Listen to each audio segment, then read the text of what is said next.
Tem uma informação muito importante e que é uma preocupação. Se o Cruzeiro vai fazer algo, ainda não temos a confirmação. Eu acho que deveria ligar na CBF, reclamar. A arbitragem de vídeo tem como você alterar. E por que eu explico? Pablo Ramon Gonçalves Pinheiro, ele é do Rio Grande do Norte. Ele foi escolhido pela comissão de arbitragem da CBF para ser o árbitro de vídeo no jogo deste sábado contra o Palmeiras. O detalhe é que o mesmo Pablo Ramon Gonçalves Pinheiro fez parte da equipe de arbitragem de vídeo na semifinal da Copa do Brasil contra o Corinthians no Mineirão, que teve naquele jogo, precisa lembrar todo mundo, o gol do Memphis teve um toque de mão antes e o VAR simplesmente ignorou com um monte de câmera numa semifinal de Copa do Brasil. E o Pablo Ramon Gonçalves Pinheiro era um dos integrantes da equipe de arbitragem de vídeo. Ele era o auxiliar 2. Tinha o árbitro de vídeo, o auxiliar 1 e o auxiliar 2, e todos ali discutem, e o Pablo Ramon estava envolvido nesta semifinal de Copa do Brasil. E, neste sábado, será o árbitro de vídeo. Aí, vamos ver.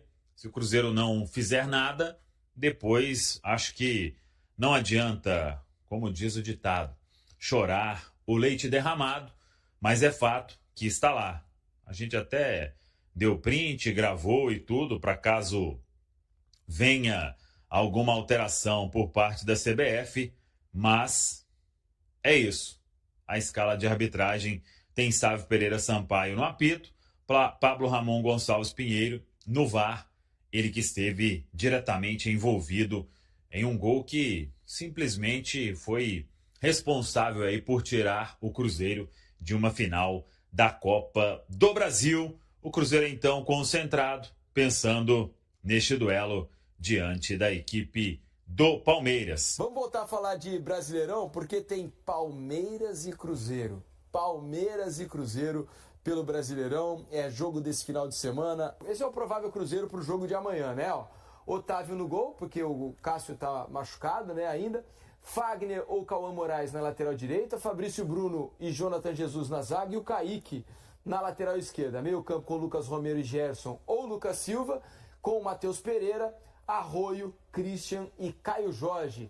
Arthur Jorge é o técnico do Cruzeiro. O Cruzeiro é um time que está tentando, está se encontrando, mas ainda oscila, mas a gente esperava que esse fosse mais um dos confrontos de parte alta da tabela. Não foi porque a largada do Cruzeiro foi muito ruim. Só que lembrar como é que está o grupo da Libertadores do Cruzeiro, sem entender a realidade e a necessidade que vai ter o jogo na terça-feira. O Cruzeiro é o segundo colocado com 7 pontos, mesma pontuação da Católica. O Boca tem 6. Então, se o Cruzeiro tropeça lá, o Boca faz 9. Se a Católica vence o Barcelona, faz 10. Então, fica 10, 9, 7. E no último confronto, a Católica e o Boca se enfrentam. E aí, se fizer aquele joguinho de compadre, o Cruzeiro corre risco de ir lá disputar a Sul-Americana, naquela repescagem. E aí, Luiz, dentro dessa realidade, qual Cruzeiro você colocaria em campo amanhã?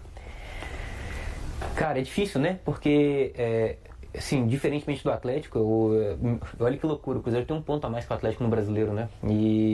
Só que o momento dos dois times é muito diferente, né? Porque o Cruzeiro perdeu todos os pontos possíveis com o Tite antes. Se a gente pegar desde a chegada do Arthur Jorge, o Cruzeiro tem aproveitamento igual ao do Flamengo, que é o vice-líder, né? Ele tem... Em 8 jogos do Arthur Jorge no Brasileiro. São 7 jogos, 5 vitórias e 2 derrotas. É isso. O aproveitamento dele... 71%. O aproveitamento dele é de vice-líder do Brasileiro. Então, assim, a impressão, essa é a verdade, a impressão que passa pra gente nesse momento é que o Cruzeiro está momentaneamente nessa briga ali embaixo, mas isso vai subir. Essa é a verdade. Agora, o jogo de terça-feira é o jogo mais importante para o Cruzeiro até agora no ano, né, cara? Esse jogo contra o Boca Juniors. Aquela derrota do Cruzeiro contra a Católica no Mineirão, ela pesou demais, né, na classificação da Libertadores. E aí, para responder a sua pergunta, eu se pudesse, eu preservaria alguns jogadores. Eu acho que o brasileiro pro Cruzeiro, por conta daquele início com o Tite, vai ser um brasileiro para você brigar ali, quem sabe, para poder buscar uma vaga na Libertadores, buscar ali um quinto lugar, um quarto lugar. Se você continuar nessa campanha do Arthur Jorge, com certeza você vai conseguir isso. Agora, a Libertadores você precisa classificar. O Cruzeiro, pelo investimento que foi feito, contratações como a do Gerson, por exemplo, né?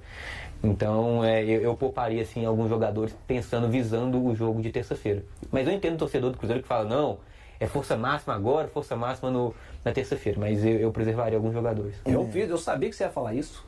Aí eu já estava sentado ali e falei, vou montar o time do Luiz Costa. Vamos ver aqui o time que o Luiz gostaria de botar em campo. Ó. Matheus Cunha no gol, Cauã Moraes, João Marcelo, Bruno Alves e Vidalba. No meio, o Wallace, Lucas Silva e Japa. Na frente, Marquinhos, Kenji e Bruno Rodrigues. Aqui tem opções, tá? Você pode botar o Neise, você pode botar o Arroio. Só uma correção, o Bruno Rodrigues ele não pode jogar. Ele pertence ao Palmeiras. Verdade. Ele pertence ao Palmeiras. Então você pode botar o Arroio ali, você pode botar o Neise. Chico da Costa. Tem algumas opções para Você para falou jogar. um nome que vai jogar com certeza aí, né? O Chico? Você acha que o Chico vai... Não, o Arroio, né? O Arroio vai. Arroio vai jogar ele com não joga certeza. contra o Boca, né? Outro que vai jogar com certeza também é o Christian, porque não foi titular na última partida, então deve receber minutos. Eu acho que o Arthur Jorge deve poupar o time. Se a gente for pensar, hoje o Cruzeiro, o meio de campo dele tem dois caras que encaixaram, Matheus Pereira e Gerson. Vale a pena, Danilo, arriscar Matheus Pereira e Gerson, por exemplo? Até o Wallace. Até o Wallace, é o primeiro da contenção ali, né? Só deixando bem claro que não foi a situação, não tem nada depois aí, viu? Isso aí foi brincadeira. Vale a pena? Isso aqui é brincadeira. O Arthur Jorge não vai fazer isso aqui nunca. Mas vale a pena, Danilo, num jogo contra o Palmeiras. Se a gente for pegar lá no começo do campeonato, fazer aquela tabelinha. Jogos que eu vou fazer 3 pontos, que eu não posso perder. Palmeiras fora de casa, perder é ok. Não é nenhum desespero. E aí, pela realidade que tem, você botar Gerson e Matheus Pereira, às vésperas de uma decisão contra o Boca, vale a pena o sacrifício? No gramado se entende. Cara, então, tem que ter muito cuidado também, né? Porque poupar com esse papo meio assim, não, perder pro Palmeiras, beleza, jogo fora de casa, chega num ponto em que talvez o Cruzeiro, se for reserva demais, possa se expor ao risco de ser goleado. Não é assim também. Tem que ter algum nível de seriedade no jogo, porque é um jogo profissional de futebol, Brasileirão, Série A, vale 3 pontos, os mesmos 3 pontos qualquer outra partida. A gente põe o Otávio ali, então.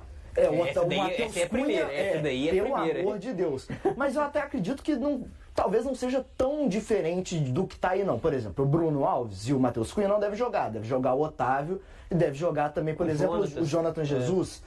O Wallace não vai jogar, deve ser o Lucas Silva como um primeiro volante e provavelmente o Christian fazendo meio de campo. Boa, é isso aí. O Bruno Rodrigues, eu imagino que vai ser o Caio Jorge, até pela necessidade, o Neisser sentiu, né? E o Bruno Rodrigues não pode jogar, o Chico da Costa aí é insanidade. O Caio Jorge tá mal, velho, precisa recuperar. Véio. Eu concordo com você e eu acho que ele não tinha que ter sido titular contra o Goiás. Pra mim, esse é o ponto. Você desgasta ele pra botar num jogo contra o Goiás que era desnecessário. Ainda acho que nas laterais, por exemplo, você pode utilizar o Cauã na lateral esquerdo, que ele já fez algumas vezes, né? E colocar o William tá à disposição. O William tá acompanhando o Fidel na UTI. Aí seria Fagner então e Cauã. É verdade. Então... pra preservar o Fagner não vai jogar. Né? Eu acredito que o time não vai ser tão diferente desse aí, não, fora as brincadeiras, né? Eu acho que não vai ser tão diferente. Por exemplo, tá precisando de ritmo também. Sinisterra, Arroio e Chico da Costa na frente ali. Eu tenho a grande dúvida pra mim é o centroavante. Se realmente vai ser necessário utilizar o Caio Jorge como centroavante titular, por toda essa questão da não disponibilidade do Bruno Rodrigues, o Neisser que tá sentindo, e o Chico da Costa, que você confiar no Chico da Costa pra ser titular fora de casa contra o Palmeiras, beira a insanidade. O Caio Jorge era um que eu pouparia, cara, pelos problemas de lesão, o problema da lesão do pubis, né, que é um problema, cara, é sério demais. Esse seria um jogador que eu com certeza preservaria pro jogo de terça-feira. Eu concordo com você, mas eu acho que o manejamento foi mal feito. Era para ter sido poupado contra o Goiás, porque agora você se vê numa situação que você talvez não tenha o Neisser. E ir para jogar um jogo contra o Palmeiras com o Chico da Costa não tem condição. Então tem que arrumar alguma outra solução ou ser o Caio Jorge. Mas dá pra fazer, por exemplo, um Arroio, Kaique, Kenji na frente? Então, eu cheguei a pensar o Kenji como esse homem de mobilidade, fazendo uma função parecida em alguma medida. Tem que tirar o Marquinhos dali também. Pode ser titular. Não, mas vai ser Arroio e Sinisterra. Vai ser Arroio e Sinisterra. Então, pode fazer Arroio, Sinisterra e Kenji na frente. Pode ser uma solução. E você tem um ataque muito rápido, né? Muito. Você fecha seu time, baixa as linhas bastante, você tem 3 caras de velocidade para explorar contra. E o Arthur Jorge, uma coisa muito interessante é que ele soube adaptar o melhor do Leonardo Jardim e o que o Tite tentava fazer, né? Ele consegue entregar a contra-ataque, a velocidade, a transição que nem o Leonardo Jardim tinha e sabe também fazer o jogo de construção que o Tite tentou fazer no Cruzeiro, não deu certo, né? Claramente não deu certo, mas o Arthur Jorge consegue fazer isso também. Eu acho que o principal feito dele, enquanto treinador do Cruzeiro, é conseguir trazer essa versatilidade para um elenco que parecia só saber fazer uma coisa. E aí o torcedor cruzeirense estão focado nesse jogo, depois vocês mandam pro Arthur Jorge, tá? Essa análise aqui que nós demos para ele é a chave.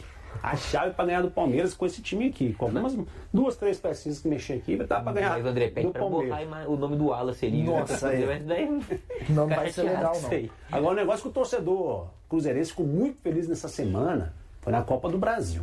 Não pela classificação, mas pela eliminação de Leonardo Jardim e o Flamengo. Caiu para o Vitória ontem, o Flamengo se despediu da competição. Vamos ver com as equipes que avançam às oitavas de final. Temos Atlético Paranaense, o Galo, Chapecoense, Corinthians, Cruzeiro, Fluminense, Fortaleza, Grêmio, Inter, Juventude, Mirassol, Palmeiras, Remo, Santos, Vasco e Vitória. 2 times da Série B e o restante tudo da Série A. Dá pra dizer que Cruzeiro e Atlético tem algum nível de favoritismo aí, Luiz? O Atlético, cara, como o Atlético vem jogando, nenhum, né? Assim, e a gente tem que lembrar como que o Atlético chegou nessa fase, né? Passando pelo Ceará, com uma finalização na direção do gol, gente. O Atlético eu não consigo colocar. Para mim, hoje, o grande favorito é o Palmeiras, porque existem 2 times numa prateleira diferente, que são Palmeiras e Flamengo, e para mim, abaixo, hoje, você tem o Cruzeiro... Fluminense. E o Fluminense, mas que, cara, olha só, né? O Fluminense, concordo, mas vem no momento também com o Rubel Dias já sendo bastante criticado lá no Rio de Janeiro, né? Então, tem uma pressão também, mas eu concordo, talvez um patamar acima de outros clubes ainda o Fluminense. Cara, a eliminação do Flamengo ajuda muita gente, né? E eu brinquei hoje ainda no chat do Deus Me Livre hoje pela manhã. Tinha muito tempo que eu não via torcedores de Atlético e Cruzeiro tão felizes e rindo de uma coisa só, sabe? Foi bem interessante a felicidade mútua dos mineiros hoje pela manhã no chat lá do Deus Me Livre, cara.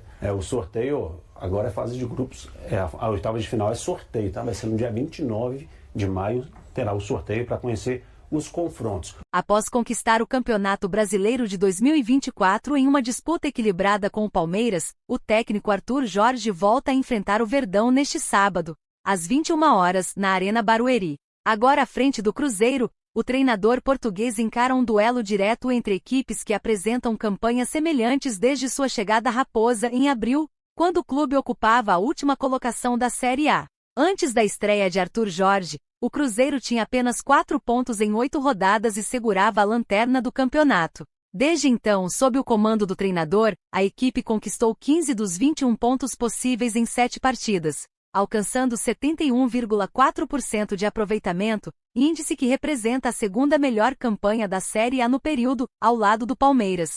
A reação recente fez o Cruzeiro subir para a 11ª posição na tabela, embora o time ainda esteja próximo da zona de rebaixamento. O Grêmio, primeiro clube dentro do Z4, soma 17 pontos, apenas 2 a menos que a equipe mineira. Antes da chegada de Arthur Jorge, o Cruzeiro era dirigido por Tite, que acumulou 3 empates e 3 derrotas em 6 partidas no Brasileirão. Entre a saída do treinador e a contratação do português, Wesley Carvalho comandou o time em confrontos contra Atlético Paranaense e Santos, registrando um empate e uma derrota. Nesse mesmo recorte, apenas o Flamengo, treinado por Leonardo Jardim, apresenta desempenho superior ao da Raposa. O clube carioca somou 16 pontos e atingiu 76,2% de aproveitamento. Logo atrás aparecem Cruzeiro e Palmeiras empatados no rendimento, embora o time mineiro tenha conquistado uma vitória a mais do que a equipe comandada por Abel Ferreira. Outro destaque da equipe celeste tem sido a consistência atuando fora de casa. Em 7 jogos sob o comando de Arthur Jorge na Série A, o Cruzeiro disputou 3 longe de Belo Horizonte e sofreu apenas uma derrota como visitante. O único revés fora do Mineirão aconteceu diante do São Paulo, em uma derrota por 4-1. Depois disso, o Cruzeiro se recuperou e chega embalado por 2 vitórias consecutivas sobre Remo e Bahia. Na Libertadores, a Raposa também teve bom desempenho fora de casa. Na estreia do torneio, venceu o Barcelona de Guayaquil por 1-0. Já contra a Universidade Católica ficou no empate sem gols. Pela Copa do Brasil, o Cruzeiro fez apenas um jogo como visitante até aqui. Contra o Goiás, empatou em 2-2 no duelo de ida. Na volta, venceu por 1-0 no Mineirão e confirmou vaga nas oitavas de final. E aí, galera, o que acharam? Deixem suas opiniões nos comentários. Não se esqueçam de deixar o like, se inscrever no canal e ativar o sininho para receber as notificações. Até mais, Nação Celeste! Vamos pra frente!